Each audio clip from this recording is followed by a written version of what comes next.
आप देख रहे हैं एजेंडा में हम आज बातचीत कर रहे हैं फास्ट ट्रैक कोर्ट में जिस तरीके से सुनवाई के बाद फैसला आया है। दिल्ली 16 दिसंबर को जब बच्ची के साथ बलात्कार हुआ उसके बाद जिस तरीके से लोगों के अंदर गुस्सा नजर आया, जिस तरीके से मीडिया ने इसकी कवरेज की और अब फैसला 9 महीने के बाद आया है तो कई सवाल उस पर खड़े हुए हैं। ब्रेक के पहले हमने कई सवालों पर चर्चा की थी और अब मैं एक दूसरा सवाल खड़ा करना चाहता हूं, वो ये है कि क्या ये सिर्फ बड़े शहरों के अंदर ही हो रहा है या छोटे शहरों के अंदर भी बदलाव हो रहा है? वहां भी महिलाएं जा रही हैं, अपनी कंप्लेन करना चाहती हैं, शिकायत करना चाहती हैं और पुलिस उसी संवेदनशीलता के साथ उसको स्वीकार करना है। हमारे साथ नई मेहमान रंजना कुमारी भी जुड़ गई, साथ ही साथ उज्जवल निकम भी हमारे साथ हैं, हमारे साथ कविता कृष्णन, तेजन ललूथा, नगमा भी हमारे साथ जुड़। नगमा जी, ये जो बदलाव की बात, क्या ये सिर्फ बड़े शहरों तक ही महदूद है या छोटे शहरों में भी बदलाव आपको नजर आ रहा है, जहां महिलाएं खुलकर सामने आ रही हैं, जहां लोगों के अंदर गुस्सा हो रहा है, या सिर्फ अभी बड़े शहर की बात है? ये नहीं आशुतोष, बिल्कुल बड़े शहर की बात है और बड़े शहरों में भी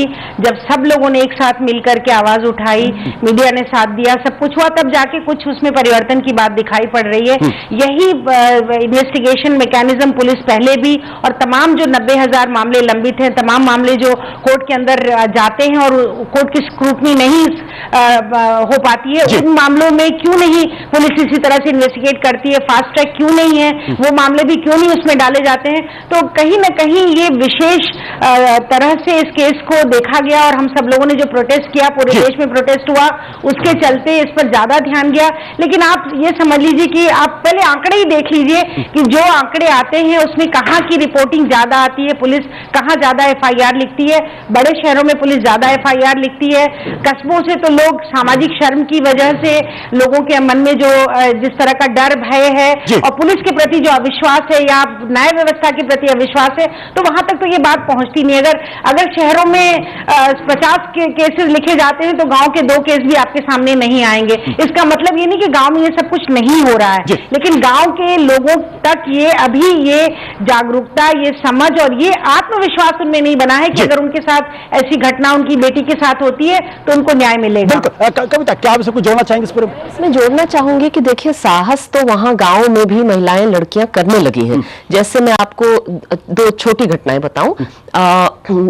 निर्भया वाले कांड से 2 महीना पहले गया के परैया में एक नाबालिग लड़की के साथ सामूहिक बलात्कार किया गया, दलित लड़की थी। उस पर जबरदस्त आंदोलन, जन आंदोलन हुआ, वो लड़की भी साहस की और लेकिन क्या हुआ कि मीडिया का कोई अटेंशन नहीं था और उस आंदोलन में हजारों लोगों पर, जिसमें स्कूली लड़कियां भी थीं, उस पर पुलिस ने गोलियां चलाई और एक मारे भी गए उसमें प्रदर्शनकारी। बावजूद इसके अभी तक कोई न्याय नहीं मिला है। या पास के हरियाणा के हिसार की घटना ले लीजिए, वो भी अक्टूबर की घटना थी जिसमें एक दलित लड़की के साथ सामूहिक बलात्कार हुआ था। वहां पर भी उस लड़की ने बड़ा साहस दिखाया। हम जितने हम लोग थे जो मिलने गए थे, हमने उसका साहस देखा, बावजूद इसके वहां न्याय नहीं मिल पाया है अभी तक। यानी कहीं ना कहीं न्याय व्यवस्था में अभी भी बहुत सारी दिक्कत। उज्जवल निकम हमारे साथ, उज्जवल निकम, क्या जो न्याय व्यवस्था है, जो जुडिशियल प्रोसेस, हमारा जुडिशियल सिस्टम है, वो एक बहुत बड़ा कारण है जो इस तरीके के बहुत सारे केसेस सामने नहीं देखो कि लोगों को लगता है कि एक बार फिर वही अदालतों के अंदर जाना पड़ेगा, लोगों की वही घूरती हुई निगाहें देखेंगी और कहीं ना कहीं उनके साथ उसी तरीके से गंदा मजाक होगा, समाज के अंदर उसी तरीके की बातचीत होगी। क्या इस जुडिशियल सिस्टम की भी एक बड़ी खामी है इस पूरे मसले में? आशुतोष, एक बात हमने ख्याल में हमेशा रखना चाहिए जी कि आज भी हमारा इंफ्रास्ट्रक्चर जो चाहिए वो इतना मजबूत नहीं है। हम कहते हैं कि फास्ट ट्रैक में कोर्ट है, पर सिर्फ वो नाम के सिर्फ फास्ट रहे, आखिर फैसला फास्ट होता नहीं है जी। एक बात, दूसरी बात और यह है कि हर कोई जो प्रोसिक्यूशन को है वो बियॉन्ड रीजनेबल प्रूव करना पड़ता है। मैं मानता हूं कि बलात्कार जैसी घटनाओं में सिर्फ अगर विक्टिम कहती है कि मुझ पर बलात्कार हुआ है तो फिर एक प्रिजम्पशन तो है जी, फिर भी विक्टिम को कहना पड़ता है, प्रूव करना पड़ता है कि बलात्कार का मतलब क्या है। और इस तरह से जब विक्टिम कोर्ट में आती है तो कई बात शर्मनाक से पूरी तरह से अपना बयान अगर कैमरा में भी हो तो नहीं दे पाती है जी। इसलिए हमारे जो कानून में और कुछ सुधार लाना चाहिए, जैसे कि विक्टिम का जो बयान है वो कोर्ट में आने के पहले ही, यानी कोर्ट में न आते ही एक वीडियो लिंक से लिया जाए, उसकी क्रॉस एक्सेशन वीडियो लिंक से, जिसके कारण उसके एक महसूस होगा कि उसको पूरी सुरक्षा बहाल कर दी है जी। लेकिन कानून में हमारे एक प्रावधान भी चाहिए कि अगर इस प्रोविजन का कोई मिसयूज करे और कुछ गैरवापर करे तो उसके लिए भी कड़ी सजा चाहिए। तो इस तरह से कुछ प्रावधान में जो प्रोसीजरल लॉज है उसमें कुछ बदलाव लाने की जरूरत है, जो एविडेंस है कि उसमें कुछ बदलाव लाने की जरूरत है। मैं जो मानता हूं कि दिल्ली के निर्भया केस के बाद भी जो हमारा कानून बना है जी। उसमें कुछ ऐसी कमियां हैं कि जिस कमियां को दूर करना आज जरूरी है। आज देखिए नवीन प्रावधान जो लाया है उसके मुताबिक पहले तो पुलिस स्टेशन में एफआईआर लेडी ऑफिसर में दर्ज करना चाहिए, फिर मैजिस्ट्रेट के सामने बयान होना चाहिए और मैजिस्ट्रेट के सामने बयान लेना यानी कॉन्ट्रडिक्शन को और बुलावा करना है। जी। तो मैं कहता हूं कि और हमें इसमें संशोधन होने की बात, आपको लगता है कि और संशोधन होने की जरूरत है? जी बोलिए सर। ये कि जो बड़े शहरों में ये शोर मचता है जो छोटे गांव में नहीं मचता है, क्योंकि आज भी हमारा मीडिया और ये हमारे जो लेडी एक्टिविस्ट है वो आज भी खेड़े का महत्व नहीं समझ पाए और खेतों में खेड़े के लिए इतना तरह से बहल नहीं मारता है, इसलिए हमने और ध्यान देना जरूरत है। और ध्यान देना जरूरी है। नगमा, आपने पूरी बातचीत को सुना, क्या ये जो बातचीत है ये अभी भी बड़े शहरों तक महदूद, जैसा कि हालांकि कविता ये कह रही है कि नहीं छोटे शहरों में भी ये जागरूकता। एक छोटी बात इसमें कहना चाहूंगी कि लेडी एक्टिविस्ट पे कमेंट कृपा करके न करें। महिला कार्यकर्ता पूरे देश भर में गांव ग्रासरूट में अगर हम लोग नहीं काम कर रहे होते, इतनी महिलाएं काम कर रहे हैं, मेरा संगठन काम कर रहा है और भी संगठन काम कर रहे हैं, उनके बारे में आप नहीं जानते, आप प्लीज न बोलें। चलिए नगमा, आप जवाब देना चाहेंगे? मैं सिर्फ आशुतोष मैं ये कहना चाहूंगी कि जो ये पूरी बातचीत है और जिस तरह का इस समय माहौल बना है देश के अंदर, तो तत्काल एक काम तो किया जा सकता है कि जो केसेस लंबित हैं उनको तत्काल इसी प्रक्रिया के तहत, जो प्रक्रिया आज एक उदाहरण के तौर पर हमारे सामने आई है कोर्ट की भी, और एक अपील मैं वकीलों से भी करना चाहूंगी क्योंकि इस पूरे मामले में आज भी वकीलों ने जिस तरह के बयानबाजी की उससे साबित होता है कि कहीं न कहीं कोई निर्दोष लोग साबित करने की उन्होंने कोशिश की। तो मुझे लगता है कि पूरे देश के अंदर ये निश्चित तौर पर होना चाहिए कि औरत के प्रति जो न्याय व्यवस्था है उसमें बाधा बनने की कोशिश ना करें, तारीख पे तारीख ना लें, बल्कि उस प्रक्रिया को तेजी के साथ चलने दें ताकि देश के अंदर महिलाओं को न्याय मिल सके। और खास तौर से मैं बिल्कुल सहमत हूं कविता से कि ये महिलाओं पर, महिला संगठनों पर आक्षेप करने का वक्त नहीं है। अगर हम लोगों ने इन सवालों को आज से 30-40 साल से हम ये लड़ाई नहीं लड़ रहे होते तो शायद आज हमारे साथ इतने नौजवान लड़के लड़कियां सड़कों पर नहीं उतरे होते। बिल्कुल, मुझे लगता है एक सवाल ये भी महत्वपूर्ण है कि इसको सिर्फ लेडी एक्टिविस्ट से ही जोड़कर क्यों देखा जाए, और ये स्त्री और पुरुष के बीच की बात नहीं, बल्कि अगर कोई भी हिंदुस्तान का नागरिक है, अगर ये उसकी जिम्मेदारी है कि किसी महिला के साथ इस तरीके की कार्रवाई, इस तरीके की हरकत ना हो। और एक छोटी बात आशुतोष, मैं आपको जोड़ूंगा। किरण बेदी इसमें कुछ जोड़ना चाहते? किरण जी। मैं ये कहूंगी कि रूरल पुलिसिंग हमारी सबसे ज्यादा कमजोर कड़ी है।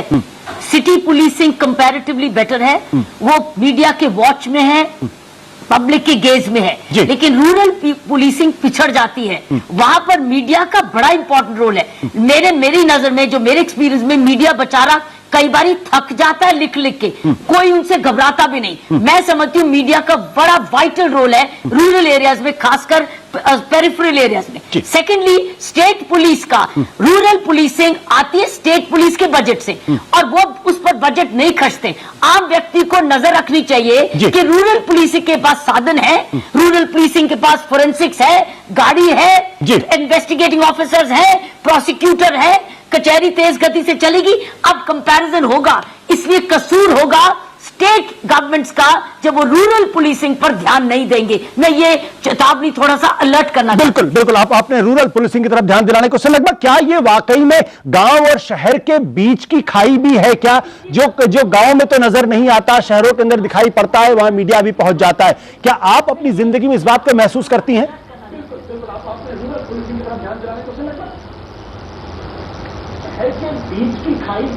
नगमा, मेरा सवाल आपसे, ये जो गांव और शहर के महिलाओं के बीच की जो खाई की बात की जाती है, उससे आप कितने सहमत हैं?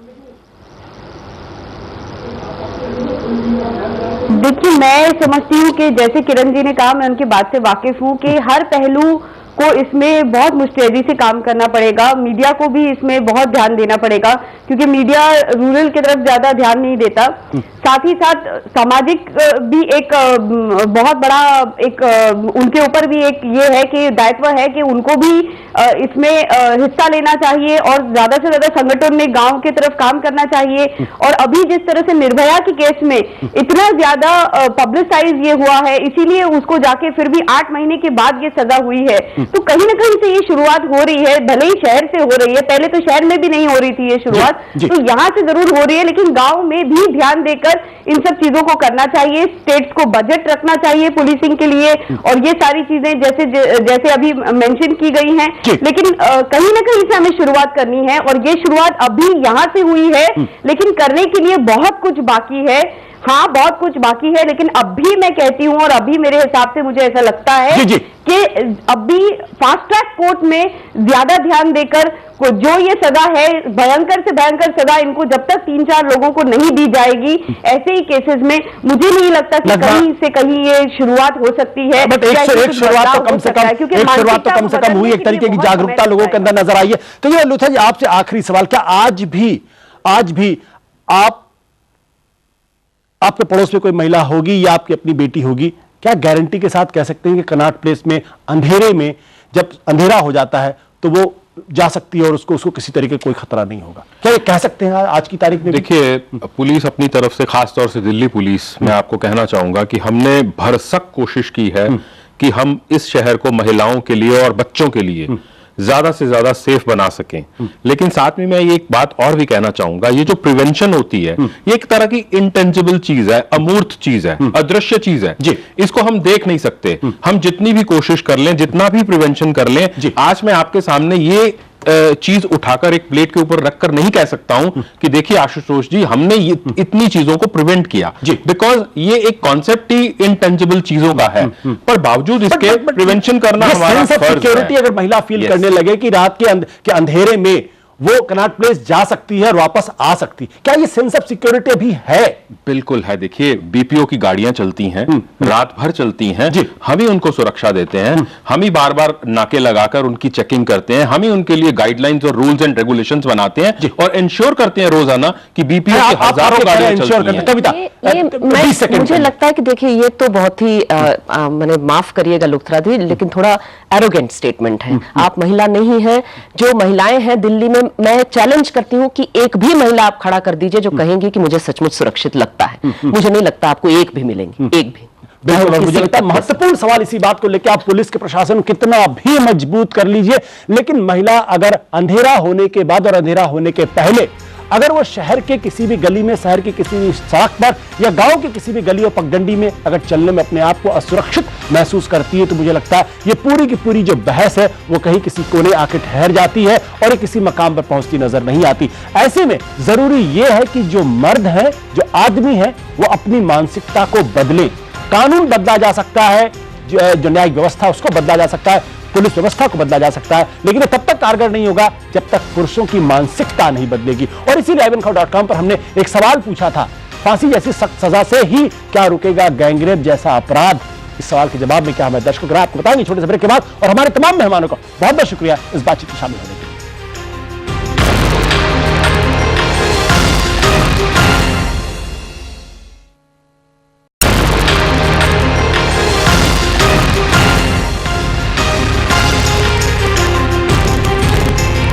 आप देख रहे हैं जिन्ना में हमने ivankhawr.com पर सवाल पूछा था, क्या फांसी जैसी सख्त सजा से ही रुकेंगे गैंगरेप जैसे अपराध? इस सवाल के जवाब में हमारे 87% दर्शकों ने कहा हाँ, जबकि 13% दर्शकों ने कहा ना। आप भी शामिल हो सकते हैं जिन्ना की बहस में, और आपको सिर्फ इतना करना होगा, आप लॉग इन करिए ivankhawr.com। आज बस इतना ही।